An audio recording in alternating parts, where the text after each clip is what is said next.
Hello everyone, and thanks for joining us for our second stroke support video. My name is Allie Braglia, and I'm the speech and language pathologist here at Morris Hospital.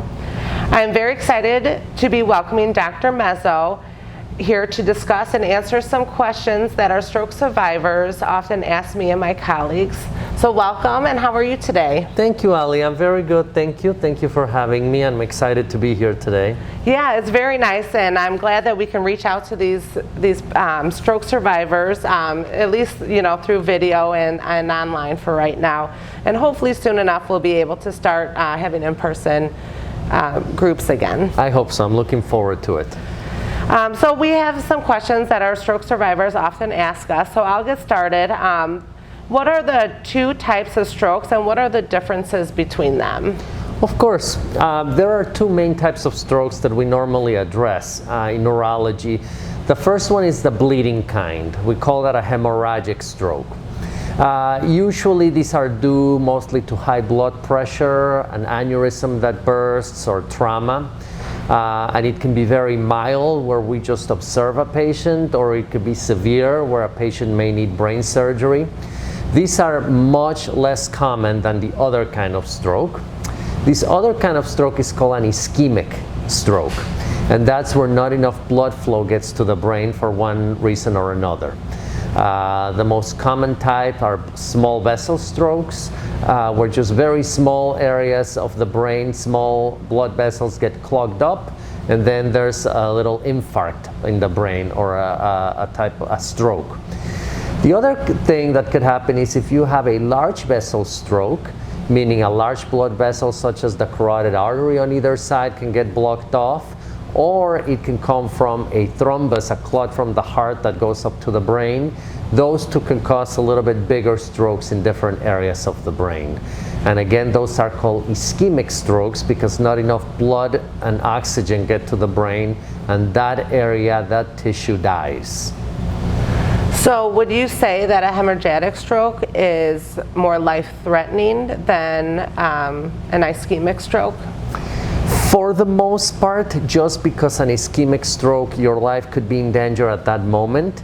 However, we have to keep in mind that an ischemic stroke can also result in very severe morbidity, meaning the patient could be paralyzed, could be in very bad condition. So not necessarily worse one versus the other, but they're different. Okay, thank you. So what are some symptoms of a stroke that might alert somebody to seek medical help? We use a mnemonic. The mnemonic is called BEFAST, B-E-F-A-S-T. And what that stands for is, the B is for balance. If all of a sudden you get dizzy, you are falling, all of a sudden, then that could be a sign of stroke. E stands for eyes. If you have double vision, if you have blurry vision, if you lose your vision, then that could be a sign of stroke as well. F stands for face. If you have a facial droop, facial numbness, that could be a sign of stroke. A stands for arm. That means if your arm gets weak or numb, then that could be a sign of stroke as well. Then S for speech. If you're slurring your speech, if you can't find the words or can't get them out, that's also a sign for stroke. And T is for time. That's very important because we know that time is brain. Any second, any minute that goes by without intervention, without doing something about the stroke, you lose more brain cells. So one thing that we always tell our patients that's very important is, as soon as you notice the symptoms of stroke, you must call 911. I get a lot of patients who say, well, my symptoms are not that bad, let me go to bed and see how they are in the morning. That's not a good idea because you don't know what's going to happen overnight, number one. And number two, a lot of times we can give medication for a stroke to be able to resolve that stroke and make your symptoms go away if we give it within a certain amount of time. So time is very important. If you don't know if you're having a stroke, you have to call 911. Yeah, that's very, very important. A lot of times we do see patients that wait because their symptoms aren't as bad. or they feel like their symptoms aren't as bad until, you know, a family member goes and sees them the next day and realizes, and then it's a lot harder to rehabilitate those symptoms too. Of course. So what are some common reasons for strokes? You know, we separate the causes for stroke into modifiable risk factors and non-modifiable risk factors. Non-modifiable causes are things such as your age, your genes, your family history. There's nothing you can really do about that.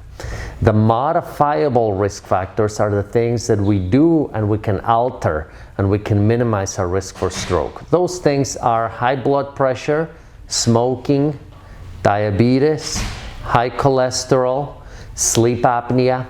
All these are different conditions that we have control over, and these are the main risk factors for most strokes. These risk factors lead to blocked arteries.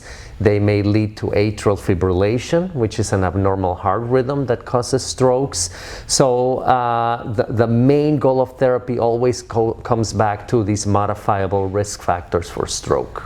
So sometimes I get patients that are in their late 40s, early 50s that maybe don't see a doctor regularly. How would they necessarily know that they have high blood pressure? Is there anything that they can, things to look out for that might jump out at them to determine, hey, maybe I need to go see a doctor? Yes. So high blood pressure is known as the silent killer.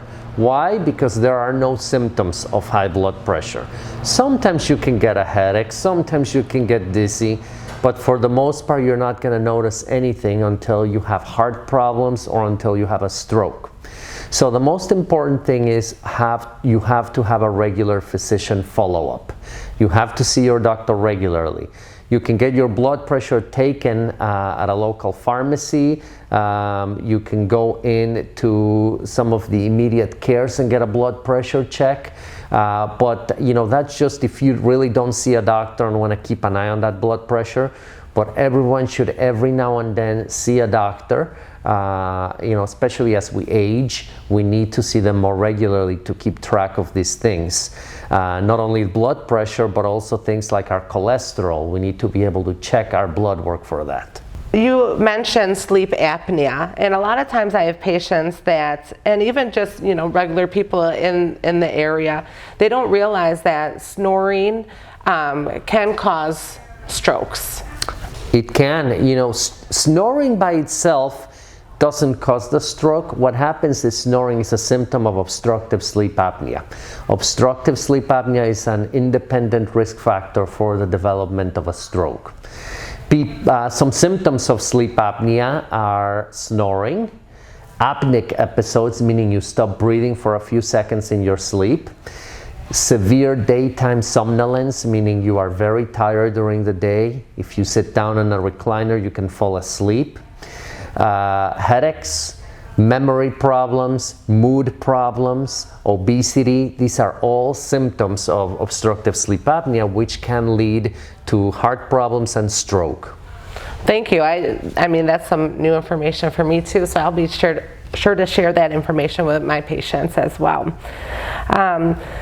So I also have patients that ask me, why are my deficits different from other stroke survivors, or are there other people that have like me? Are my symptoms similar to other people? So I don't know if you can maybe discuss some of these things and help reach out to some of our stroke survivors that have those questions. Of course. You know, everybody's symptoms are going to be different based on the location of the stroke in the brain. If you have a massive stroke on the left side of the brain per se, you're going to have speech difficulty and you're going to have severe right-sided weakness. If you have a tiny stroke on the frontal area of your brain, you may have no symptoms at all. You may have some fatigue, you may have tingling, you may have speech difficulties, slurring, difficulty coming up with words, walking difficulties. These are all based on the location of where the stroke hit. Everybody recuperates differently as well. There's a rule of thumb that we use in neurology, and that's usually 1 year after a stroke. is how long you have to recuperate. That's again a very rough rule of thumb. It can change. Some people can recuperate longer than that. Some people recover much sooner than that. And everybody's different again. Some people recover all the use of all their body functions. Some people never recover, and some people recover partially. It all has to do with the different areas of the brain that were affected. And yes, rehabilitation, exercise, physical therapy does play a role in the rehabilitation process. Things that we take for granted, sleep, eating, emotional support, all these things do play a role in recovery. Sometimes I always say positivity is the best medicine as well. So if you stay positive and you work hard and you come to therapy and you do your home exercise program, those are usually the patients that we see that have the best results from us too. But I know when you do have a stroke, it changes your life completely, and a lot of people have depression or anxiety. Can you talk about that and how strokes can lead to depression and anxiety, or how it can cause depression and anxiety? Of course, it's very, very common. I see it all the time in my stroke survivors. Two reasons. One of them, the location of the stroke again. If it hits certain areas of the temporal lobe where our emotions are stored, certain association cortex in the frontal lobes, those areas can cause depression on their own. Number two, this is a situational problem, meaning you now have a stroke, you now can't walk, maybe you depend on somebody to do your cooking and getting you dressed, maybe you simply can't go back to work anymore. These things on their own will cause depression. It is, of course, a devastating disease in some cases. And even patients who have smaller strokes still will get depressed because their life changes now. There is some deficit that you now have. There is something that changed in your life that wasn't there before. So it is extremely common to have depression and anxiety. The most important thing is to ask for help. You have to treat the depression. You have to stay active, both socially and physically. You can't isolate yourself, otherwise you're going to get more depressed. You have to do exercise. You have to do physical therapy.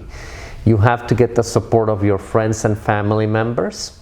If you don't have anybody who could help you with this stuff, you reach out to your doctor, who may reach out to one of the social workers who can get you some senior resources, community resources. We can treat it sometimes with medication, sometimes with therapy, but we definitely have to address depression. It's extremely important. Yeah, thank you. I also have some patients that ask, will I ever fully recover? And I think you already touched base on this with the talking about the rule of thumb with that year. But I know you were talking about how it kills the brain cells and stuff like that. Is there any way that we can regain some of those skills that we have with therapy or compensatory strategies? Of course, Ellie. There's a mechanism in the brain called plasticity. And that means that our brain cells, all our nerve cells, tend to grow and make new connections. So if you lose function of your arm, if you lose the ability to speak, new connections are made in the brain because of this plasticity. It will take a while. Nerves do not grow very fast. They grow very slowly. However, with rehabilitation, with physical therapy, with speech therapy, occupational therapy, with a lot of exercise and encouragement, you can actually train your body to compensate for some of these deficits while your nerve cells keep growing. So the bottom line is you don't give up, you keep going, and that's how you overcome these hurdles. Thank you. So the next thing that I wanted to talk about, and this is more so for the family and the spouses, when when your family member has a stroke, it kind of changes your role as a spouse or a family member. What can you tell the patient or the spouse to kind of make things a little bit easier for them? This is what I always tell my family members is, you are not alone. This is very difficult for you. Sometimes being the caretaker is harder than being the patient, because a lot of times the patients are being taken care of, but the family members have that burden of not only caring for themselves and other family members, but also now the patient that they have to care for. Sometimes you have to care for them completely and do the activities of daily living. So we have to accept it, and we have to validate their feelings so that they know that they're not alone and that we know they're going through something rough. Once again, you have to ask for help, not only for friends and family, but you also have to reach out to your doctor. You can reach out to the social worker through the hospital, who will hook you up with connections, with services and resources. And that's why we have this support group, the Stroke and Dysphagia group from Morris Hospital, because this is where patients can come together, share ideas, see what other people are going through, and ask for help. Well, thank you very much. I feel like this is a lot of great information that we can reach out to multiple people, not just within our community, but anybody that is looking at our website as well. So thank you very much for sharing all of your expertise, and I think this will help a lot of the community and surrounding areas. I think so, Ali. I'm glad to be here anytime. It's my pleasure to be here. Oh, thank you so much.